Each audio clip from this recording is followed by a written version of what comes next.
Hi everybody.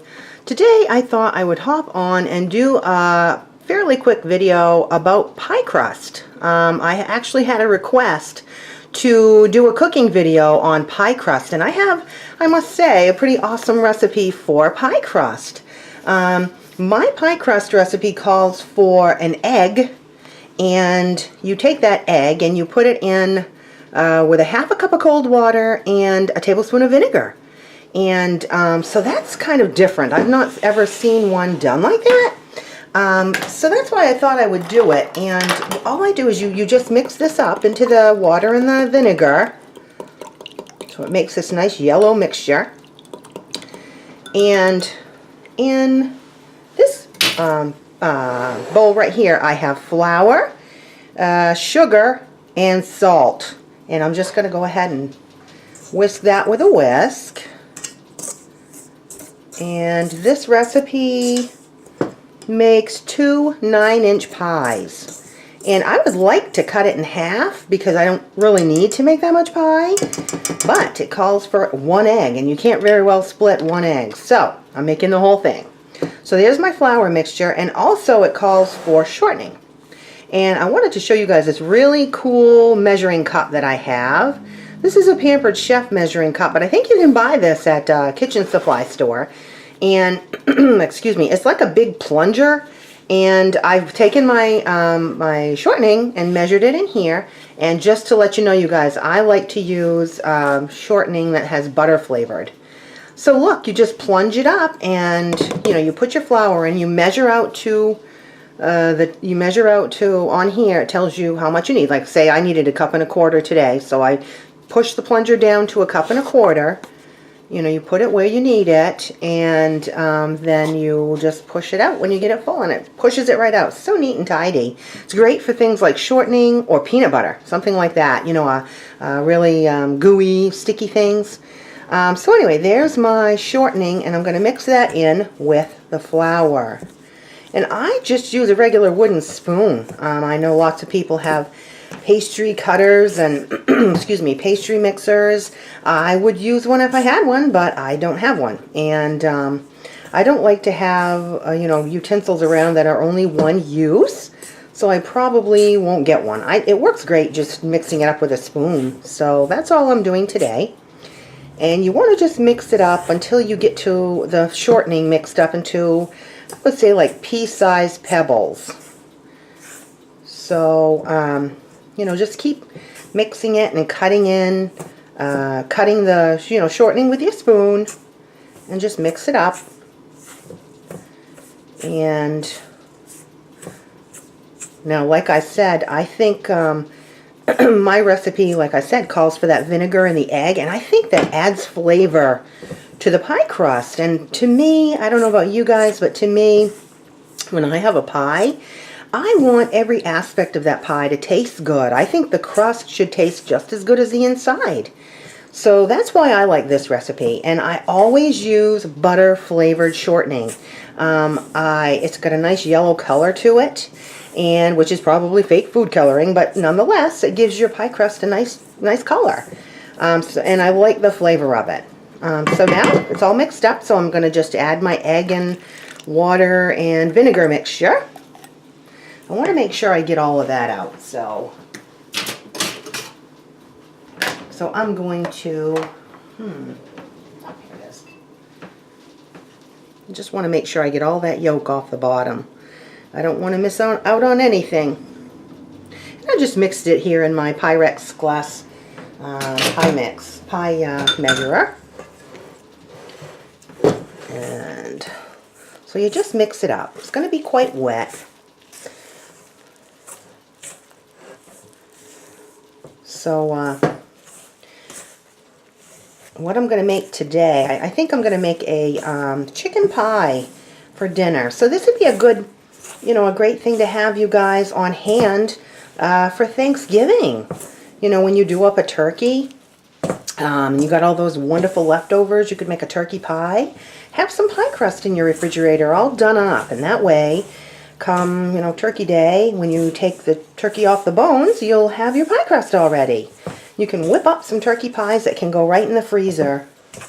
And you can put them in the, you can put pies in the freezer raw. Personally, I like to cook them just because, you know, I usually have my oven going. And if I'm going to have my oven going, I want to make use of it. So anyway, there we go. So what I do at this point, once I have it all mixed up, and see it's quite wet, quite moist, and that's okay. But if I were to handle it right now, it would be quite sticky. So I want to make sure I don't have it too sticky. So I'm going to put it in the refrigerator to chill. You can do it if you want to do it more quickly. Whoops, I'm not on camera there, guys. If you want to do it more quickly, you could put it in your freezer to chill. But I'm just going to stick it in the refrigerator so I can prepare my other, you know, pie components. So anyway, you guys, that's my pie crust, and I will shut off the camera, let it chill, and when I'm ready to roll it out, I will pop back on the camera and show you what I do. Okay, guys, so I just wanted to show you what I'm going to be making the innards out of. So I got a couple carrots, and actually I peeled these up, but I'm just gonna I left them whole so I could have a pretty, you know, on camera view. But I'm gonna cut them up and cook them, and I'll do however much takes a cup. So a cup of carrot, a cup of peas. I like petite peas. I have this cooked turkey in my freezer, so I'm going to chop that up. 2 cups of that, and that's just about what I have in that green container. Italian seasoning and a can of cream of chicken soup, but you could really use any cream soup in this.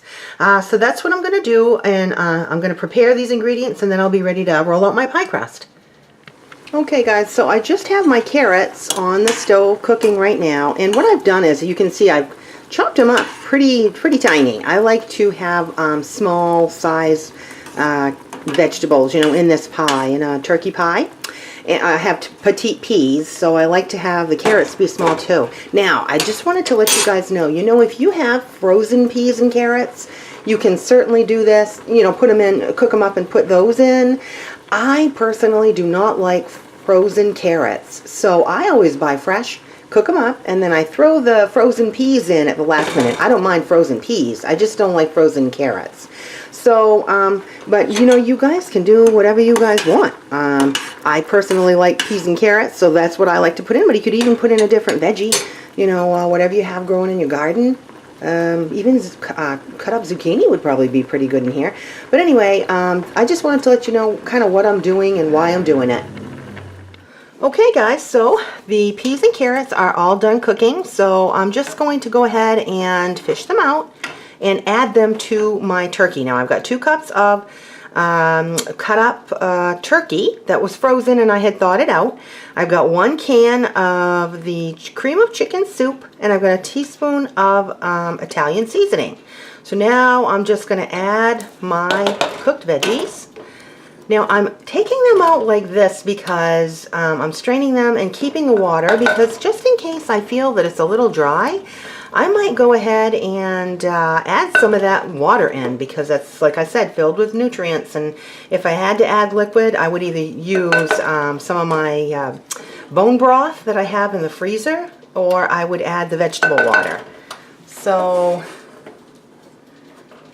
that's what I'm up to here. Alright, now just going to stir this up. I think I'll use this one. Mix it up well so it's all combined. You want everything to be thoroughly mixed, because once it goes into the pie crust, it's not going to, you want flavor in every part of it. And that, I think I am going to add a tiny bit of that liquid, because I think it's it's going to be dry if I don't add some kind of liquid. Okay, so I'm just going to add a little. Yeah. Certainly don't want it to be soupy either. You know, it's between pie crusts, so you don't want soup. There, I think that's good. It's nice and moist. So now that I've got that all mixed up, I am going to go ahead and roll out my pie crust. Okay guys, so I've put my innards of the pie in the refrigerator while I roll out the pie crust. And I just wanted to show you that this is my normal rolling pin that I roll the pie crust out with. It's just a big wooden one, and I've had it for years. I love it. That's my pie crust one. But I also have this one, and it's a pastry roller. I could use this if I wanted to. Sometimes people have a better time grasping this one. This is what I use my pizza crust one, and I'm not going to use it today. But I wanted to show you guys that you have options, okay? So I've taken out, well, an okay sized portion. I think I don't have enough, so I'm going to add a little bit more to that. But anyway, I've taken out a portion. I keep my bag of flour handy, so I can just sprinkle on flour when I need to. Oop, I'm not on frame here. Okay, so I'm trying to get this in frame so you guys can see it. All right, so this is what I'm going to use for the bottom of my chicken pie. Now I like to roll a little bit out, flip it over, because as you can see it will begin to stick if you don't. Always make sure you have enough flour, and what you want is just barely enough to make it not sticky, but not too much, because it will make it dry and just not attractive once you roll it all out. So there's kind of a fine line there. Once it gets a little size to it, if you have to, fold it in two. See how it's beginning to stick? You don't want that. So we'll put some more flour down, and I put a little tiny bit on the top of this just so it doesn't stick. You can put a little bit on your rolling pin as well. So you just keep rolling, guys, until you get to the sides. Here's my pie plate, and I want it to fill the bottom and go up the sides. So I'm just going to keep on rolling until it's still quite soft. It could use a tad bit more cooling. That one wasn't bad. Didn't stick too badly, but I'm going to keep on going.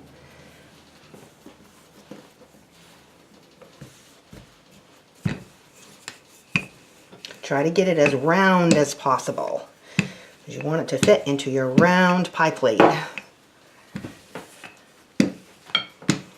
You don't want it too thin, but personally I'd rather have it thin than thick. So I just kind of eyeball it. Kind of looks okay, like my pie crust, like it should fit my pie crust. So now, very carefully fold it over and put your pie plate right there. So you kind of carefully pick it up, and then you place it halfway through. What you want is you want to get that the rolled over edge in the middle, just halfway through, and then you flip the pie crust over. Kind of adjust it. You can play around with it. It's fairly delicate, but not so delicate that you can't handle it. So what you want is you want to have that pie crust go up all sides. Wherever there's a piece minus, just stick some on. It's sticky and you can stick it on. So I'm taking it off where it's hanging over on the side, and I'm just kind of poking it on where I need it. And just firm it down, all nice and tidy. Okay. Now I like to take a sharp knife at this point and trim around the excess. I want all the excess off of here. I don't want it on. You could wait until you put the top crust on too, but I think I'm just going to trim it off now.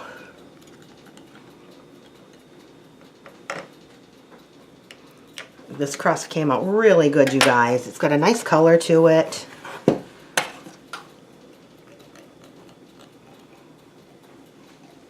It comes out really good when you use fresh eggs. Like if you buy your eggs from a farmer. I got these from the grocery store, but sometimes my sister gives me some. So there's your bottom crust. Now at this point, I'm going to fill it with the turkey filling. So here's my turkey filling, you guys. I'm just going to fill it up.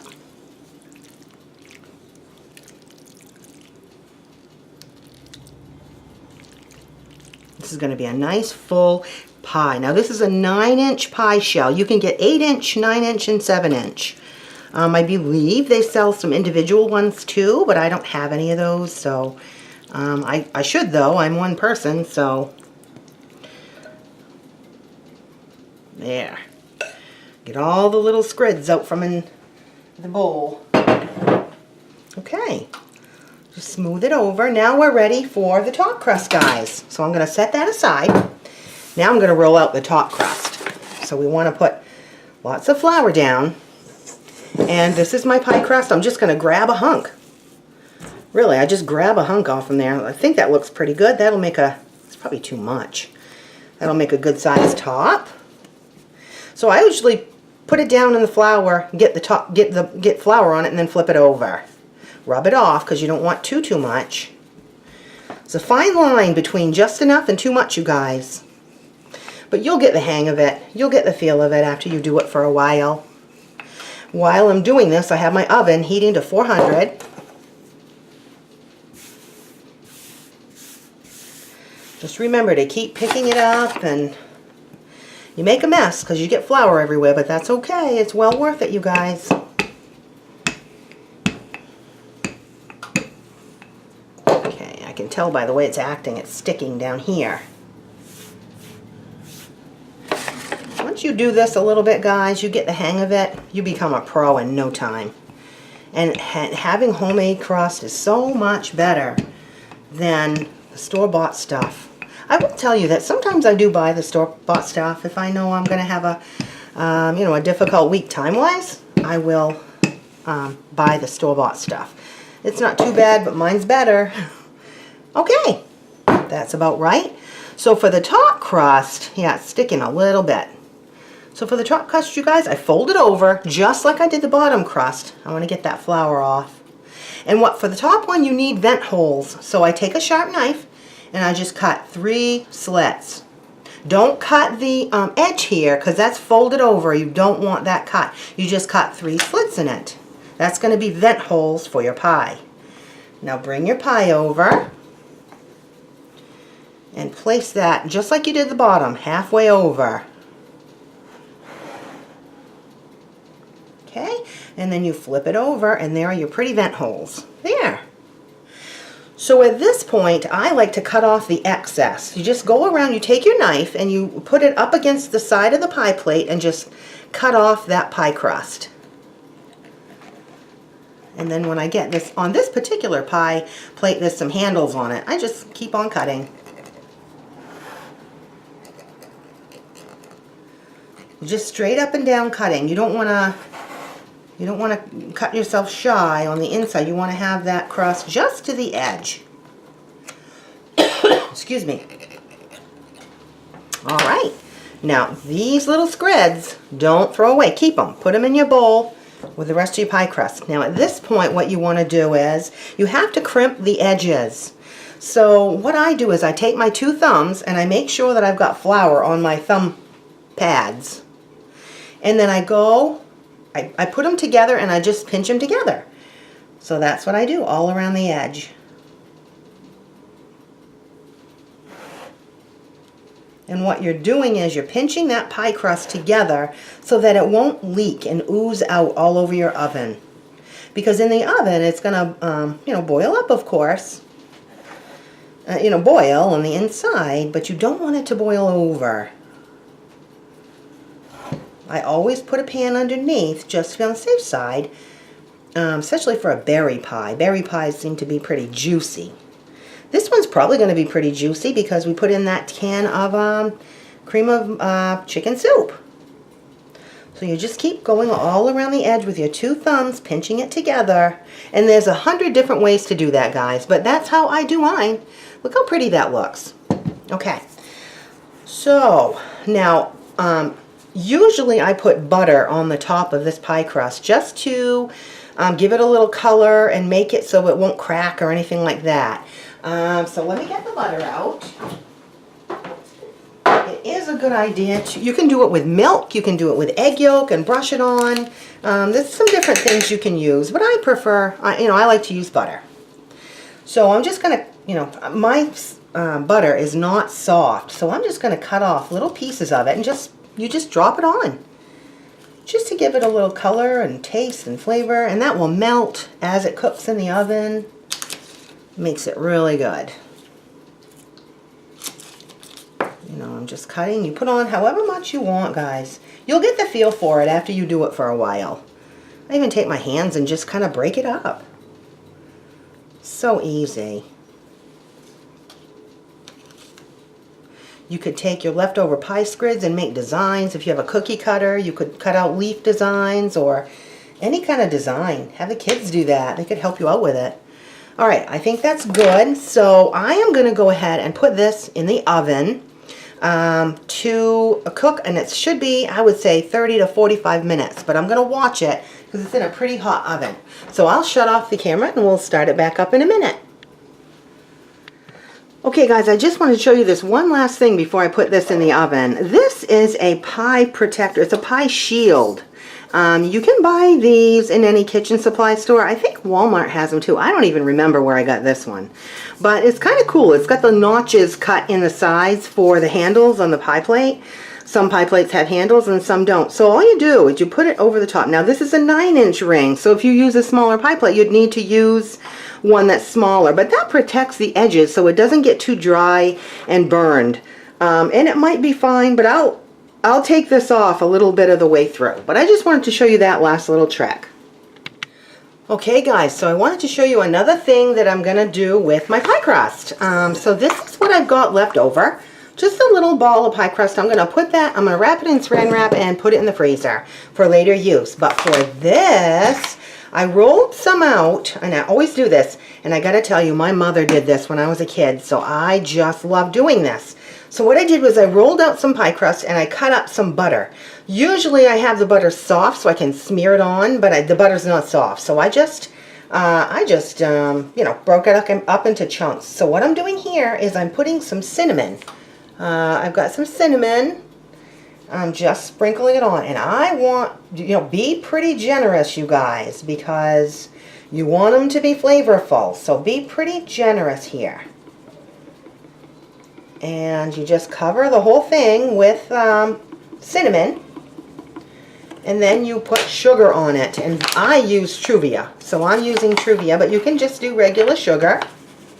I prefer this because it's part stevia and part sugar.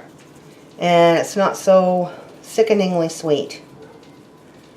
So I'm just sprinkling this on. And again, you want to be fairly generous.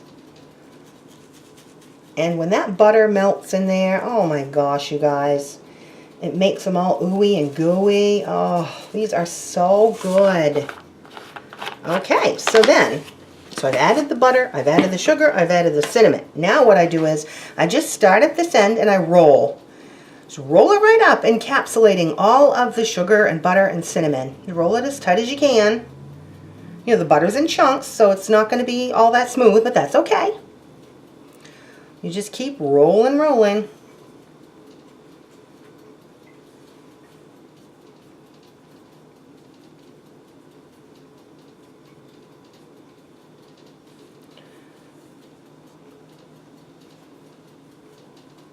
Okay. Once you get them all rolled, you take your sharp knife and you cut. Now, this is the pie plate that I'm going to be using. It's so beautiful, you guys. I know I don't think the camera can catch it, but there's a cute, pretty little design on the bottom. This is a 7-inch pie plate that I found in a barn one day, years and years and years ago, about 20, 25 years ago. So that's what I'm going to use for my cinnamon rolls. So what I do is, you know, you want to kind of check the top, how thick this is, so that you can cut your rolls to fit inside. And the end of it is kind of, you know, kind of wimpy. So this end I'm going to fold over, but I'm going to put them in here. And I just, oh, you can't see. I got to stack them in here. I cut them out like this. And as you can see, it's all, the swirls are on the inside. And I just put them side by side in the pie plate, guys. Just like this. So I keep on cutting. I'm just going to cut up the rest of them. I don't put them exactly touching because these thicker ones in the middle, they're a little bit thicker. They won't be cooked in the middle if you don't give them a little bit of room to breathe. So that's what I'm doing. I'm just spacing them out. There's not that many of them here, so they should all fit in here, no problem. But this is such an old-fashioned thing to do. Oh my gosh, you guys. Look at that. Aren't they beautiful? Look at that. They're so pretty. What I think I'm going to do with these, usually, because, you know, we talk about being frugal all the time, and usually what I like to do is if I've got my oven going, I want to cook everything that I can while my oven's going. But these are so delicious with coffee that I want to cook them tomorrow morning when I have coffee. So I'm going to put a tin foil on the top, and I'm going to put them in my refrigerator, and I'll bake them off tomorrow morning. But anyway, that's what I'm doing with my pie crust. I'm going to clean up, and I'll get back on when the pie is done. Okay, guys, so here is the final results. This is my turkey pie that I made today. It smells delicious. It cooked up beautifully. I did use my little pie shield. I cooked it at 400 degrees, and I cooked it originally for 40 minutes, and I did another 10 because it didn't quite look done to me, but you know, I can see underneath through the pie plate that it's nice and browned underneath, so I'm sure all the crust is cooked. So 50 minutes at 400 degrees, and it's just beautiful. I kept the shield on for about 40 minutes, and then I took it off for the last 10. Now when I serve this tonight, I will serve it with my homemade pickled beets, and it's a delicious meal. Delicious and nutritious. It's frugal. I've used turkey in the freezer. Like I said, if I needed juice, I could have used some of my stock. I could have, you know, my chicken stock, turkey stock that I have in the freezer. But I chose to use the vegetable water, and that's just as nutritious. So anyway, and this is a little tin can. I just wanted to show you, you know, I save my tin cans. I will recycle this, or I will save it to do things around the house, you know, plant seedlings or something like that. So there you have it, guys. I hope you enjoyed this video. It's still a little early for me to eat dinner, but once this cools down, another half hour or so, I will dig in. I hope you enjoyed it, guys. If you haven't subscribed yet, please hit the subscribe button below, and don't forget to hit the notification button so you can be notified whenever I upload a video. And if you have any comments, guys, if you make pies like this and you put different ingredients in, comment below. I'd love to know what you guys do. All right, everybody, I hope you have a great day. Bye-bye.